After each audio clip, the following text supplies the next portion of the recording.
Okay, I'm just trying to make sure it's even. Okay? 65, 66, 67, right? And then here's 70, right in the middle would be 70. Right in the middle of here would be 80. Okay, so I got a number line. So now I'm going to plot, like I said, the lower extreme, the upper extreme, the median, the lower quartile, and the upper quartile, okay? I make a number line, making sure that the number line is big enough to have all of my data, okay? Then, above it, I'm going to put marks for these 5 things. So, the lower extreme is 69. Let's do it in black. 69 is right here, right? 69 is right there. There's 69.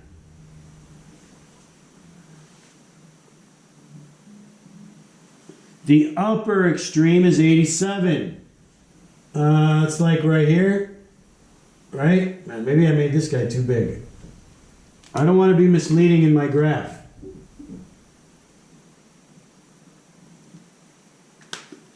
Okay, 87 is like about right here.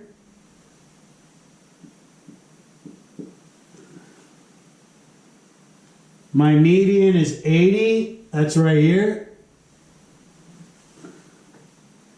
My lower quartile is 73.5. That's like about right here.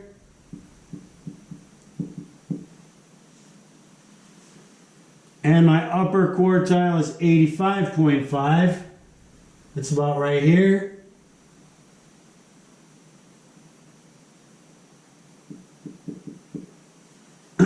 Okay? So, these 2 outer guys are my whiskers. And it's a box and whisker plot. Here's the box. Okay? That's the box and whisker plot.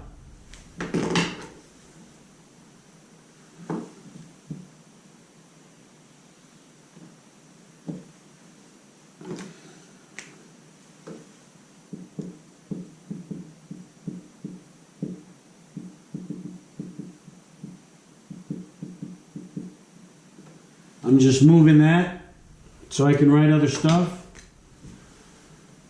Lower extreme.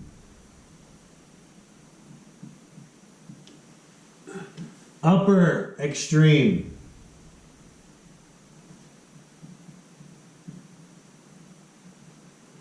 Median. Or quintile 2, right? Median. Q3, upper quartile,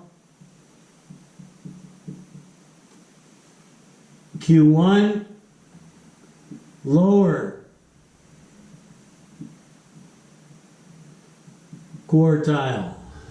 Okay? I hope that makes sense. Now, what is the IQR, the interquartile range? Well, the IQR goes from here to here. Okay? 73.5 to 85.5. IQR, 73.5 to 85.5. And our range, well, our range is from our lower to our upper. That's the whole range. Okay? So, that is a box and whisker plot, just like that. And we can make a box and whisker plot for this guy too. Let's go ahead and do that really fast if we can. We're almost done.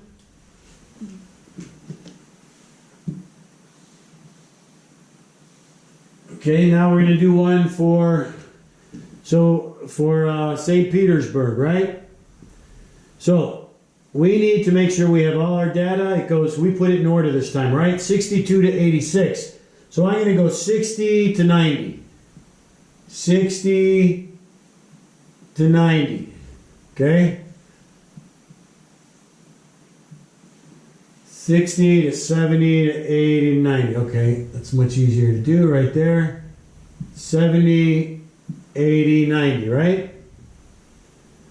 Okay, now we just need to make sure, again, that we are going to label our median, this guy, our lower quartile, our upper quartile, our lower extreme, and our upper extreme. Okay, lower extreme, and these are the whiskers, right? Lower extreme and upper extreme are the whiskers. 62 and 86. 62 is about right there. 86 is about right there.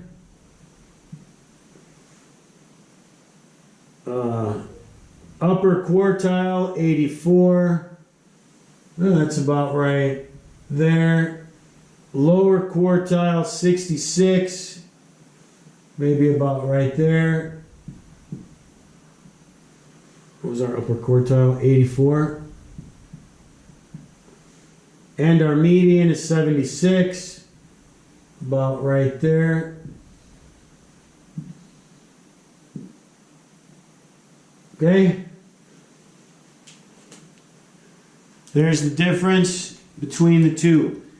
Now, something you have to understand that could look manipulated is I have 65 to 90. That is 60 to 90. This number line should be a lot longer than this green one. But because I'm a poor artist, I am misleading you. Okay? Because this number line should not be longer than this number line, because this only goes 65 to 90, and that goes 60 to 90. So that's what we call, I accidentally brought up another lesson, which is about misleading graphs. Make sure your intervals are the same for both of your graphs if you're comparing them together or against each other. Okay? Now we are on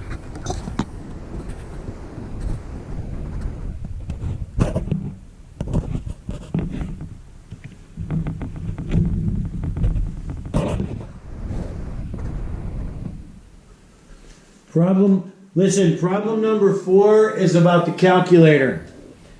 And I don't know, I think it's much easier for you guys to go to YouTube. There are thousands and thousands of videos where you can go to, and all you have to put into YouTube search is how to find standard or how to make a box and whisker plot on your calculator. Plus, a lot of you guys have your phones, and your phones are different than like a Texas TI-84 or 83.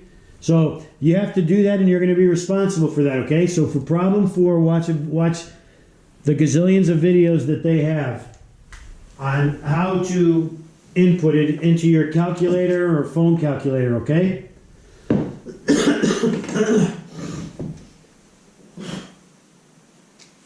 Excuse me. So that leaves us to problem 5, percentiles. Percentiles, it seems like the concept is more difficult than what it actually is, okay? Percentiles means the percent is going to be less than or equal to that value. So if X is at the 63rd percentile, okay, then 63% of your values are less than or equal to X. I know it sounds confusing, but we're going to go through an example. Here, example, problem 5, finding percentiles at page 715. Here's an ordered list of midterm test scores for Spanish class. What value is the 65th percentile? So here are those Spanish test score box things right there, okay? And they said, what value is at the 65th percentile? Out of all of these values, okay? X is the value, right? Out of all of these values, which ones are at the 65th? Meaning, if they're at the 65th percent, that means any of those tests that are less than or equal to, these percentiles are less than or equal to whatever the value is. So, the question for problem number 5 says 65, this is a different example, right? If X is at 63rd percentile, then 63% of all of the test scores are going to be less than or equal to X, okay? I'll say that again. If the test score is at 63rd percentile, then that means 63% of all the tests are less than or equal to that test score. So, what value of these test scores, which one of these values, is at the 65th percentile? Well, we have 20 values. 1, 2, 3, 4, 5, 6, 7, 14, 15, 16, 17, 18, 19, 20. 20 values. So 20 times 65%, because they gave us 65th percentile. So 20 times 65%. Well, you can't multiply percent, right? It has to be 0.65. So 20 times 0.65 is 13. So 13 tests are less than or equal to what is the 65th percentile. 13 of them are 13 tests are less than or equal to. Okay? So I have to start by the least because we're less than or equal to 1, 2, 3, 4, 5, 6, 7, 8, 9, 10, 11, 12, 13. Okay? That means the test score of 82 is at the 65th percentile. And all of these get to a maximum, I guess you can say, because we say less than or equal to. So all of these fall within the 65th percentile of a 0 to an 82. Okay? But we have 20 of them, right? That's the 20 tests. So we had to find out of all of them, what is the percentage of tests, of not the score, but of how many tests, right? There's 20 of them. How many of the 20 are at the 65th percentile? 13 of them are at the 65th percentile of 82. Okay? All right, that's it. We've got one more lesson I'm going to bring you later on today. Go back and review this if you need to. Ask me questions. Send your questions to teens. We can video conference tutor anytime you like. This one, nope, the next one I'm going to send out after this is the last one of the unit, which is the last ones of the lessons taught. Because the last one is independent study, right? Of course, I'm here for you whenever you need me, and we can tutor anytime you want. Okay, peace out. Have a good day.